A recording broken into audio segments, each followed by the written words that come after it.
Well, guys, we are in a brand new year, although it doesn't feel any new because still the same shit's happening as of last year. But still, nonetheless, hopefully, when it came to 2020, Gary and I mentioned this when we were doing our best games of the year video and also talking about other games we had played. Video games were legitimately the one redeeming value of 2020 because you had some great things like Doom Eternal, The Last of Us, Ghost of Tsushima, Hades, Star Wars Squadrons, and hopefully 2021 will continue that. And there are a lot of games. Now, obviously, Gary and I, my little Mr. Garrus, my little boo boo over here, and I, we do now actually have our top 10 most anticipated games there. But before we do that, I talked to him about before I start recording.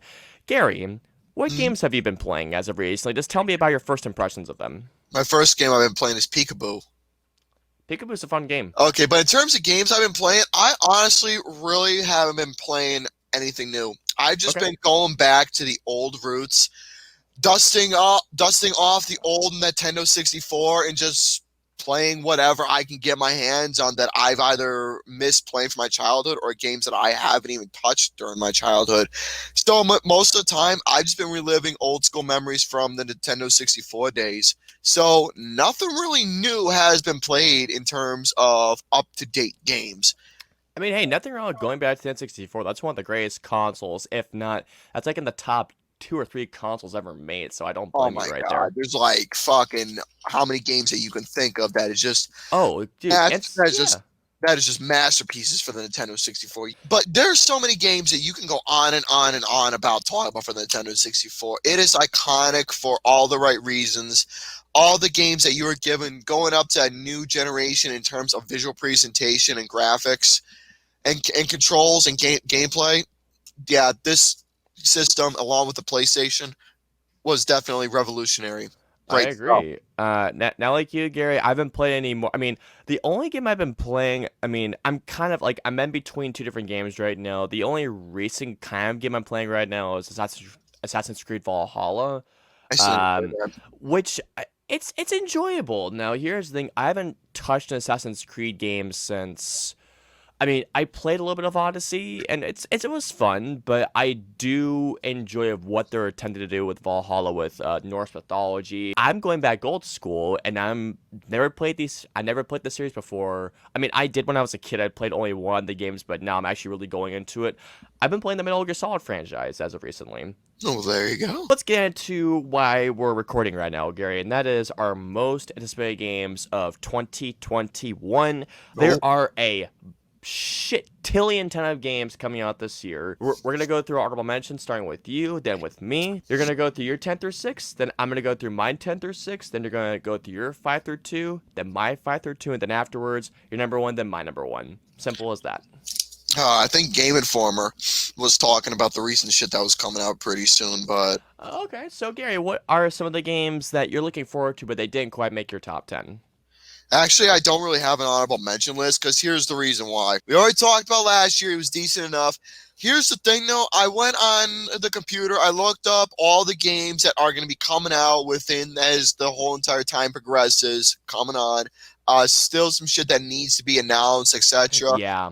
And I have been looking at all the list of games that are that are on here that look interesting, look pretty. I mean, most of the shit I've been looking at is just remasters and shit coming to the PS5. Right. But there's a lot of stuff that is coming to the PS4 as well. A lot of the newer stuff, which I am interested in and invested. And then you got the PS5 exclusives. I really had to go ahead and pick and choose what specific games that I wanted to put on this list. So It was our list for me to make because I had a I g- I can tell you right now, Gary, I have a ton of games looking forward to this year, and it was actually kind of hard to put my top 10 together. I mean, I know what my number one and my number two are easily, and I'm pretty sure you know what my number one is, and I know what your number it's, one is. I'm pretty sure it is, it's but obvious enough. oh, come on, and I'm pretty sure I know what yours is. As far as my honorable mentions go, Gary, there's a couple of I'm on here that you're gonna think, how the hell are they not on your top 10? So here we go. They're in no particular order, but I'm just gonna try and go through these as fast as I possibly can. So, Outriders comes out in February. It looks very interesting. The Dark Pictures, House of Ashes. I'm looking forward to that one a lot. There's a new Five Nights at Freddy's game, Security Breach. I'm looking forward to it mainly because of the change in gameplay. Apparently it's a free roaming game now. There's Gotham Knights. Slow down, breathe. That's why I'm trying to be as fast as I possibly can. But Okay. you are, going. Should I redo that then? No. Gotham Knights, which is a spin-off of the Arkham games, which Batman is dead. Gran Turismo 7, Horizon Forbidden West. Here we go, Gary. Kenya Bridge of Spirits is in my honorable mentions. You anus. The Lord of the Rings Gollum. The only reason why this is not in my top 10 is because they haven't released any gameplay. There's no images. Nada, but all I know is that it's supposed to come out sometime this year. The Outlast Trials, which is the third game of the series. Then there's a game called Scarlet Nexus, which essentially looks like, it's not really Astral Chain, but it kind of looks like it has that same mechanic to it, but I'm curious to see where that goes. And Gary, here's another one. Deathloop did not make my top 10. Yeah, I know. I actually was able to get some honorable mentions. Oh, okay. Give me your honorable mentions then. Okay, here's what I got. I don't have very many. I have the medium on here. Really? Not in your top 10. Interesting. Okay. Nah. Medium, I got that on here. I got the Dark Pictures House of Ashes. It looks cool. On here. I do have the Lord of the Rings Gollum on here, and because of the same exact reasons. I love how you dropped your jaw at first, and after I told you, my explanation is that yeah, it makes sense. Well, technically, element of surprise for you. By the way, love Lord of the Rings. Great stuff. Fuck yeah. Love them. And the prequels. I know more. Thank you. They're good movies. They're underrated, dude. Underrated. Extremely underrated. Next up is Horizon Forbidden West. I'm with you on that one. And that's technically all I have for the time being. That's okay. All right, so now you're 10 through 6, sir. Number 10, you're going to be very surprised on what this particular one is now. Okay. We've all been wanting a particular game surrounding movies, right? Because majority of the time, when it comes to video game type movies, there hasn't been that many good ones. Look at the NES days up to Super Nintendo and from here on out. But there's one game that really caught my eye that I'm really interested in playing that is going to be featured onto the PlayStation 4. And after seeing the whole visual element and such, apparently this game is getting a remaster or something, if I'm not mistaken. Oh, it's a remaster. It's a complete edition. The game initial release came out around, I don't know when it came out. That is a Scott Pilgrim vs. the World game. Oh, dude. I don't know why I couldn't think of that, and I realized, yeah, I did play the original Scott Pilgrim game. It's fucking hard, dude. It's hard. I'm not sure if this is a remaster or if this is going to be the complete edition, but all I know is that it is going to be brought onto the PlayStation 4. I'm looking forward to this game because of that 8-bit look, and it looks like it's going to have that old school type gaming mechanics that you want, that I personally expect and I want to play. So I'm really interested in that. If it's going to be that old school type vibe I want to see. Okay, next up is Kenya Bridge of Spirits. Yeah, I knew this would be in your top 10. Well, yeah, it's not because it's an Asian girl who's going around collecting cute little fluffy fucks. I mean, I don't even know what those little fuckers are, but whatever they are, I think they are adorable as can be. Yeah. I want to adopt one. I want to pet one. I want to feed them. I want to love them. I want to give them a good home and everything. They look so fluffy. The visual presentation looks absolutely gorgeous. Oh, it does, yeah. Also, the fact that you're going to be playing with a bow and arrow and having certain type of skills involved in that, and the whole entire platforming action adventures segment, I think it looks absolutely amazing from the whole entire appeal of what we've been given so far. And this game looks like it is going to be a true adventure to play. Did I also say I love those little fluffy fuckers? Oh yeah, but hey, I love them too. Oh my god, they are fucking adorable. Yeah, they are. I want to pet one and hug one. Number 8. We are going to be going back old school. Now, as you folks know, well, for the folks who don't know, when it comes to gaming, I'm all about that old school lifestyle. I live the old school days. I reminisce on childhood. And this particular series alone is part of the childhood memories that I am fond of, and I'm sure for you folks at home watching, this is one. Does the title Insomniac Games ring a bell? We all know about Insomniac Games. They made some of the best out there. They made Renaissance. I got the title right for once. They got Spyro. You got Sunset Overdrive, and then you got the Marvel Spider-Man game. Now you got yourself a new edition of a Ratchet and Clank game, Rift Apart.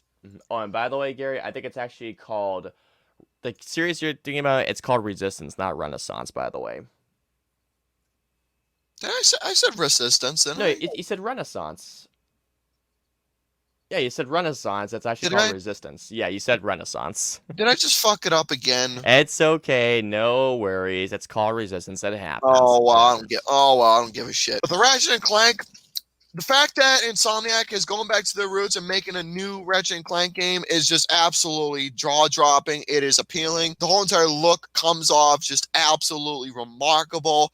Still seeing that same old school traits of our beloved characters, and the fact that they're going to be adding that, if they add that old school type gaming platform like they did, I will be very happy, because Naughty Dog, they did the same exact thing in a lot of the franchise games that they had, where they stuck with what worked. I hope for this particular sake of this new one, they stick with that old school type platforming game, the whole entire control concept that we've always had.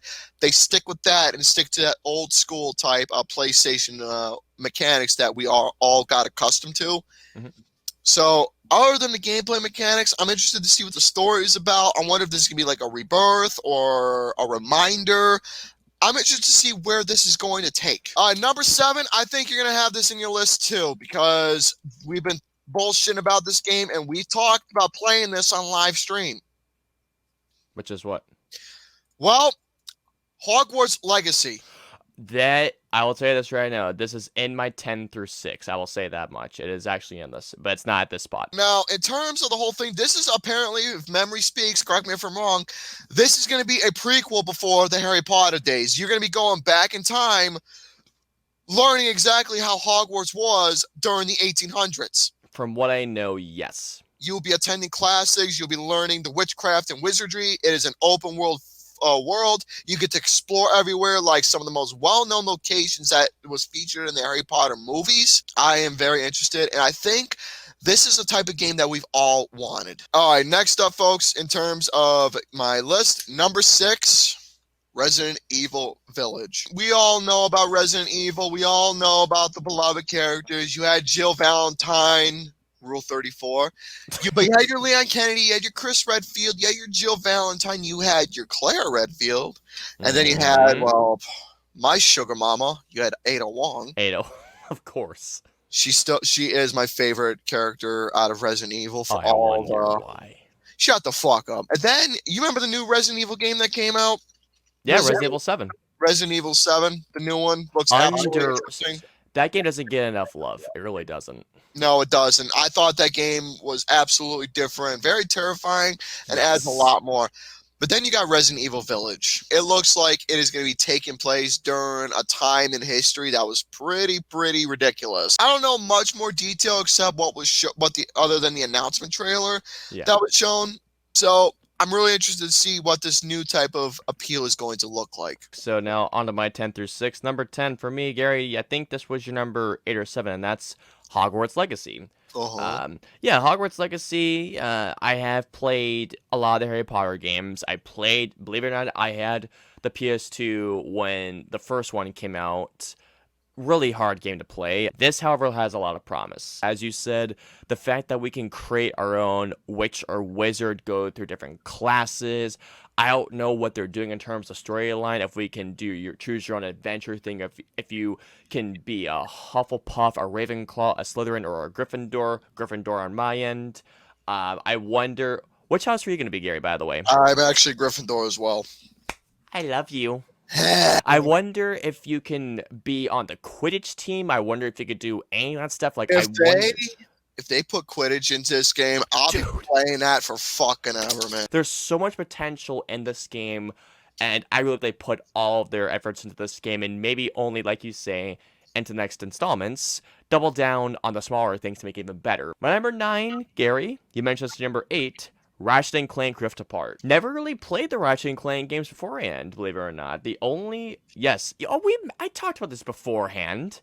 The only game I'm playing right now is the 2016 game, and I'm just like, what the fuck have I been missing? What have I been Yeah. missing? It's very meta in terms of its humor. The platforming is a lot of fun. It's creative.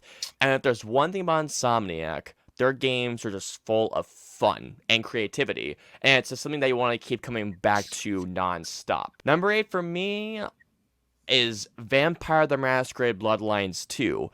Now, I have never played any of the other games. However, I want to play them now because this game looks totally unique. It looks creative. The original games were more like visual novels, more like, choose your adventure games, but it's essentially, it's when you choose a dialogue tree option, then you go to the next screen, kind of like that. Like the gameplay style, the reveal trailer is really fucking cool. I hope there's like a Blade style of gameplay to it where you could be like a vampire hunter. If not, I don't care because the game looks cool anyways. Number 7 is, Gary, you're gonna be mad at me, Ghostwire Tokyo. Is my number 7, Ghostwire Tokyo. There have been plenty of paranormal games out there. This looks like a completely new and original thing that they're doing. And I was expecting just a completely supernatural horror game with some action elements. This looks like it's going to be more of an action game with the supernatural elements tied in, which I like. I need to see more gameplay, but from what I've seen so far, it looks like a ton of fun. Again, fun. It does like it's going to have those spooky elements to it with the visual background, the atmosphere. But I'm looking forward to seeing what they do with this new IP. Number 6 for me, the end of this part, is Back 4 Blood.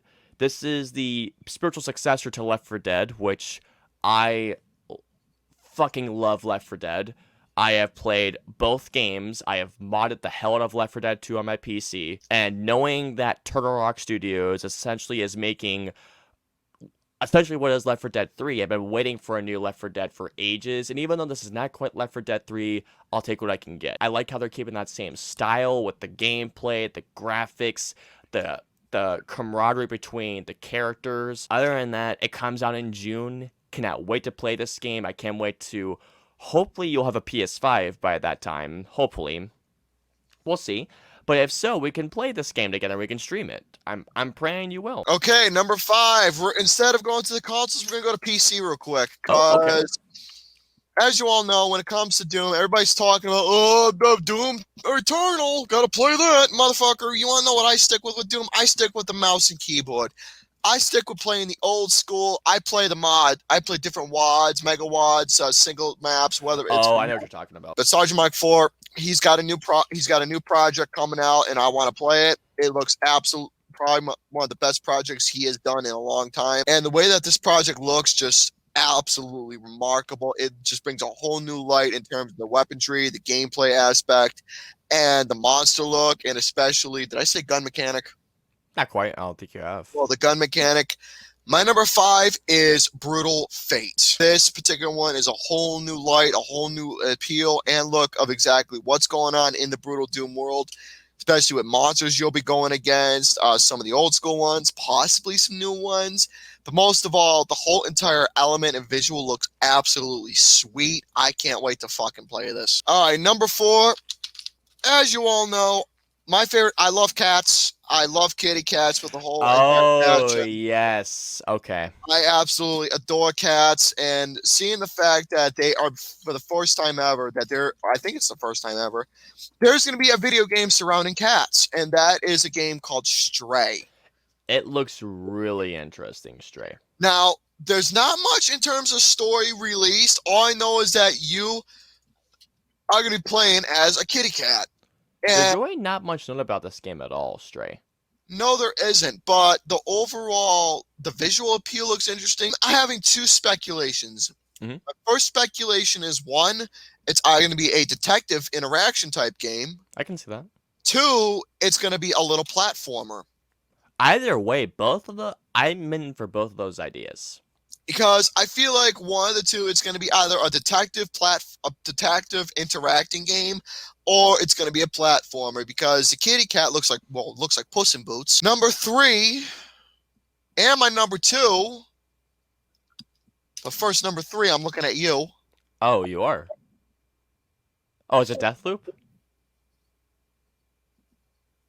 It's Deathloop. If you all know the movie Edge of Tomorrow, this is not going to be brought into a video game. You are going to be playing as one guy, one to another, two people who are literally rivaling against each other, and they are stuck in a time loop. They get killed, they go back to where they were, and they got to play the whole thing over again. It is a hand-to-hand combat game. I feel like that this is going to take the whole entire platform of first-person shooter to a whole nother level. And by the way, this is coming from Bethesda, which makes my anticipation really exciting for. So you're on to number 2 now, right? Yes, I am on to my number 2. Yeah, which number 2, buddy? You want to know what my number 2 is? It's another one that you didn't even fucking put it higher on your list because you're a noodle. What's that? Number 2 is Ghostwire Tokyo.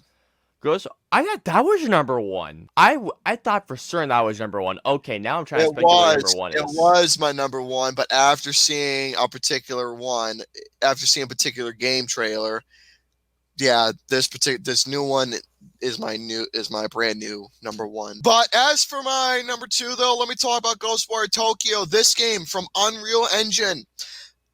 Not many projects is done by this particular video game company. But Unreal Engine isn't a company, that's an engine. It's done by Tango Gameworks. Well, whatever the fuck they are, engine, software, whatever the fuck they are. Yeah, it's Tango Gameworks. That's who's doing it. Oh fuck me for screwing up. It's okay. Hey, someone's got to correct you.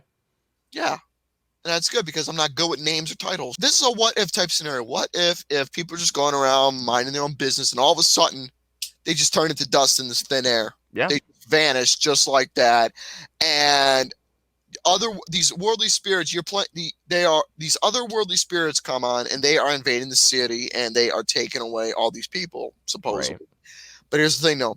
You're playing as this particular phantom who's on his way to figure out what the hell is going on. This is another first-person type platform, but here's the difference. The difference is, instead of using guns, you're using majestic supernatural powers. That is going to be a very interesting aspect of how that's going to be put into a game. I'm very invested to see that gameplay aspect. So my number 5, you mentioned this in your honorables, and that is The Medium. I've been looking forward to just a brand new survival horror game that's in the vein of Silent Hill, because I love Silent Hill with all my heart. However, The Medium looks like it could fill in a little bit of that void. Now, I only have one little bit of skepticism to it, and that's because it's made by the developers who did that Blair Witch game, to which I thought was okay. But Layers of Fear, that's a pretty frightening game if you ask me. How it combines that dual world gameplay. There's an aspect where you can see yourself in the real world, and there is an aspect where you see yourselves essentially in a Silent Hill-like world. And it's also the music, some of it's being composed by the original person who did the music for Silent Hill. So right there, I'm interested in right there. And also Troy Baker voices the main villain, by the way, I should say as well. It comes out later this month. I'm looking forward to it. Hopefully my PC can run it, and hopefully it won't burn to a crisp when I do play it. My number 4, it is a game called Returnal. This was announced last year, I believe, at the very first PS5 showcase. And ever since I saw that first trailer, I was in. From when I saw the gameplay, it looks like a combination of Control. I love Control. A little bit of Dead Space. I fucking love Dead Space. And it has apparently a bit of an Edge of Tomorrow time loop concept. And combine that with a little like roguelike, let's say, from Hades, you have looks like to be a really cool sci-fi psychological horror action game. I'm all for it. I know when it does come out, I'm going to pull an all-nighter playing this game. My number 3, I have been waiting for this goddamn game for years. And finally, we're getting No More Heroes 3. No More Heroes, those games are just an absolute... Those games are just an absolute over-the-top blast. A great central character. I love the cel-shaded graphics. It has like a comic book style art to it. Very adult themed as well, I should say, for No More Heroes. There hasn't been a single gameplay trailer that's been released that I know of. I hope they continue the gameplay aspects from the original 2 games, and I can't wait to see where Travis Touchdown's journey goes this time. My number 2, Resident Evil Village. Like Silent Hill, I fucking love Resident Evil. I've played almost all the games, minus one. Like you, Gary, like we said earlier, I don't think Resident Evil 7 gets enough love. I think that is one of the more underrated titles. I mean, it got good reviews, but no one talks about Resident Evil 7. I feel it's more underappreciated than Yes, underrated. yeah, thank you, underappreciated. It's such a deviation from the series, but it still keeps the core identity of Resident Evil, which is pure survival horror with action and puzzle solving. And the way how they're incorporating Chris Redfield in this one this time, and how essentially it looks like it could be the villain this time around, I want to see how that goes. This looks like a combination of Resident Evil 7 meets Resident Evil 4. The setting of the game and where it takes place at the time period, but like we were talking about before, of how these folks are stuck in an old world, I think that's really cool. Knowing that they're bringing werewolves into this, I like werewolves. I don't know when it comes out. I want to play this damn game ASAP. It looks fucking amazing. I can't wait for Resident Evil Village.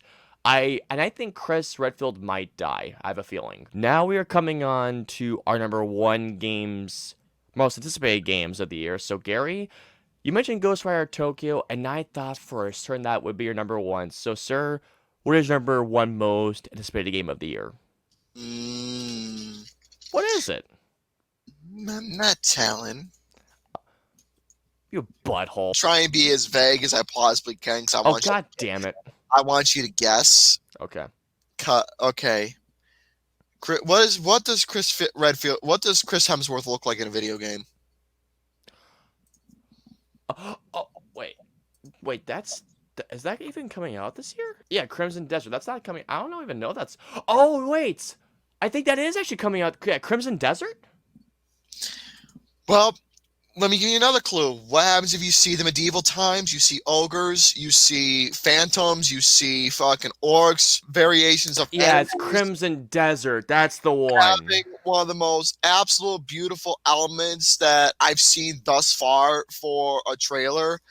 And the fact that this is developed by Pearl Abyss. The gameplay itself kind of reminds me a lot of Ghost of Tsushima, but with a whole bunch of different elements that you get to have some supernatural, magical powers. The fact that you get to ride around on a dragon and fight a dragon and fight different creatures as well and explore. And I feel that this is going to be another open world as well. Oh, man. Honestly, if I could take out one of my games and put that in, I'd probably take out Hogwarts Legacy and put that in my honorable mentions, if I'm being honest. After I saw that particular trailer and after I saw the whole entire visual appeal, what the gameplay elements going to look like, I was sold. It looks absolutely phenomenal. My number 1, Gary, you know what this game is. You know. Yes, I didn't have it in my honorable mentions. I didn't have it on my list. I cannot believe you didn't even mention this at all. Just a Gary, But then again, I didn't mention Crimson Desert. But then again, I forgot it was coming out this year, so. I didn't forget. I just didn't feel like putting it on my list. You dick. This franchise in particular is one of the reasons why Sony is where it is today. And that is the God of War franchise. 2018's God of War, I think, is a goddamn masterpiece. Oh. And when I saw that post-credit sequence, which Gary, not gonna get on your ass about it, but I'm telling you, you need to see this once you do get back onto it and play it again. When I saw this part, I just thought, holy shit. Okay, I'm in. And then when they showed that at the end of the PS5 reveal, I cannot wait for God of War Ragnarok. I can't wait for it. My only worry is, I wonder if Cory Barlog is making this game. If it's not, I'm going to be kind of worried because I don't know if he's not making it. I wonder if the next person making this game is going to make a game that's up to the standards that Cory Barlog made for 2018's God of War game. But with that in mind, I want this goddamn game right now. I can't wait to see how they incorporate a certain character this time around, to which I cannot spell because, once again, Gary has not been 2018's God of War. Not yet, anyways. I hope they keep the same gameplay loop. I can't wait to see how they strengthen the relationship between Kratos and Atreus. I hope you actually get to see Odin. I hope you get to meet the other Norse mythology gods. There's no set release date, but I feel like it's going to come out in the winter time, but all I know is that I want this goddamn game because I love 2018 God of War so much. I bugged the fuck him about it way before all this. Can't wait for God of War Ragnarok. I hope it lives up to 2018's. If it's not, if it doesn't, I just hope it's a good God of War game and a good sequel to that game. But anyways, with that being said, guys, without rambling on too much, those are Gary and I's top 10 most anticipated games of 2021, along with some honorable mentions. I feel like a fucking idiot for not mentioning Crimson Desert and forgetting about it. Thank you guys so much for watching. If you like this and you want to see more videos like this one, hit the like button, also subscribe, and don't forget to hit the notification bell for the latest video from us goes live. And until our next video, or until our next stream of Bioshock Infinite, which will be very, very soon, we'll see you guys next time. Have a great day. Hopefully this will be a great year for video games. Later. Bye.